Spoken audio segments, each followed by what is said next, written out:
Je reçois aujourd'hui une start-up qui a annoncé une levée de fonds de 1 million d'euros. Un fonds qui va servir à délivrer un médicament numérique aidant au sevrage tabagique. Bonjour Didier Ada.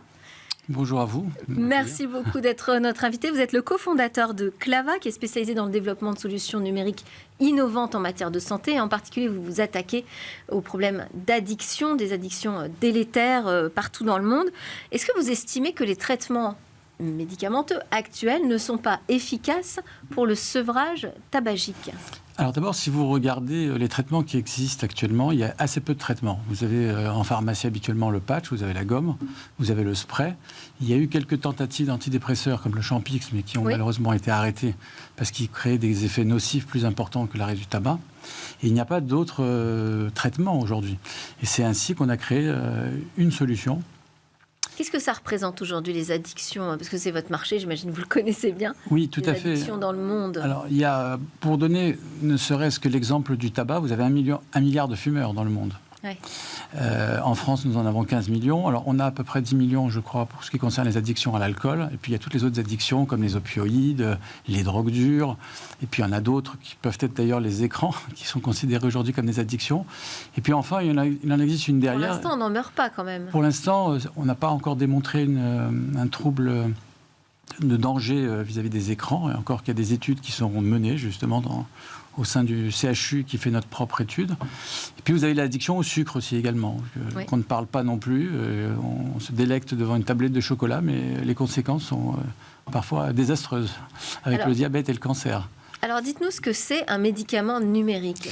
Comment ça fonctionne ? Comment fonctionne le vôtre ? Alors on a une première solution numérique digitale.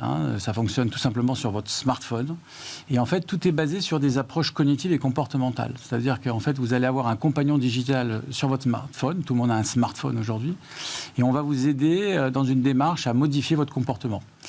Alors, ce que connaissent bien, par exemple, les fumeurs, c'est le craving. Vous savez, une envie irrépressible de vouloir consommer une cigarette à un moment spécifique. L'une des fonctionnalités, une des briques développées par l'application, c'est de vous détourner de cette attention. Et 3 minutes suffiront à vous faire passer cette envie. Ça, c'est une des briques. Je pourrais en citer d'autres. Mais vous retrouvez dans cette même application... Ça a nécessité de la recherche, un appel à des technologies spécifiques ? Alors, effectivement, ça nécessite plusieurs compétences. La première, elle est purement médicale, puisqu'on travaille avec des médecins, des psychologues, des addictologues, et notamment en collaboration avec le CHU Paul Brousse, avec le professeur Amine Benyamina, qui nous souffle, j'ai envie de dire, les solutions qui fonctionnent en milieu hospitalier. Mais également des compétences purement techniques, puisqu'on utilise des algorithmes d'intelligence artificielle, puisque vous allez avoir des traitements totalement personnalisés.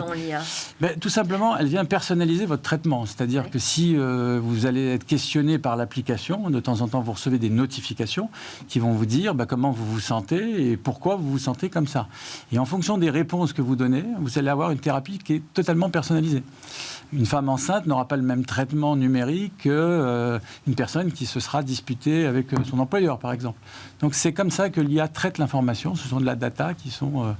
Alors, je vous demande ce que c'est un médicament numérique. En fait, c'est pour vous demander la différence entre un coach de bien-être, on va dire, santé, et ce que vous appelez un médicament. Ça veut dire quoi ? C'est vraiment un dispositif médical ? On peut se faire rembourser ce dispositif par la sécurité sociale, par exemple ? Alors, effectivement, vous avez énormément d'applications aujourd'hui que vous pouvez télécharger sur les stores et qui sont qualifiées d'applications bien-être. Et pour être un dispositif médical numérique comme le nôtre, il faut passer les mêmes barrières que tous les médicaments. C'est-à-dire qu'il faut d'abord être dispositif marqué CE, c'est une première brique. La deuxième, c'est d'avoir des études cliniques qui valident le bon fonctionnement de l'application, c'est-à-dire le bon fonctionnement du traitement. Et donc, quand vous faites une étude en milieu hospitalier, vous faites une étude double aveugle, avec 2 populations, et on teste en fonction de ceux qui ont l'application, de ceux qui ne l'ont pas. Et si vous arrivez à démontrer que ceux qui ont l'application ont obtenu une diminution de leur consommation, voire un arrêt total, vous arrivez à démontrer le bon fonctionnement. Et c'est ça, justement, un médicament numérique. Et c'est le cas aujourd'hui ? C'est notre cas, puisqu'on a déjà passé un certain nombre d'étapes, c'est-à-dire que nous sommes en cours de marquage CE, c'est pratiquement terminé. Et puis nous avons une étude clinique qui est menée au sein du centre hospitalier Paul Brousse, qui justement, on a les premiers résultats cliniques qui vont apparaître, et puis cette étude va se terminer, et vous avez une réglementation qui est sortie l'année dernière, qui est le dispositif PECAN. les pouvoirs publics ont compris que ce type de dispositif avait une efficacité. On est en retard par rapport à l'Allemagne. L'Allemagne a déjà développé des dispositifs qui s'appellent le dispositif DIGA. Mais en France, nous avons le programme PECAN. D'accord. Et sur ma question sur le remboursement... Eh bien justement, voilà, c'est ça justement le programme PECAN, c'est ça que ça veut dire. Ça veut dire que les autorités ont décidé, si vous répondez à ces critères, d'être remboursés à 100% par l'assurance maladie. D'accord. Et le dispositif s'appelle comment? Parce que j'ai cité le nom de la start-up Clava. Alors c'est Quitoxil, QUI, Quitoxil, comme c'est le nom d'un médicament, Quitoxil. Voilà. Merci beaucoup Didier Haddad, cofondateur de Clava. On va suivre de près ce nouveau médicament en espérant moi que je ne rechute pas surtout. Allez, c'est l'heure de s'intéresser à ces nouvelles menaces cyber, des menaces cyber qui pèsent sur l'ensemble des secteurs, mais aussi sur le secteur de la finance.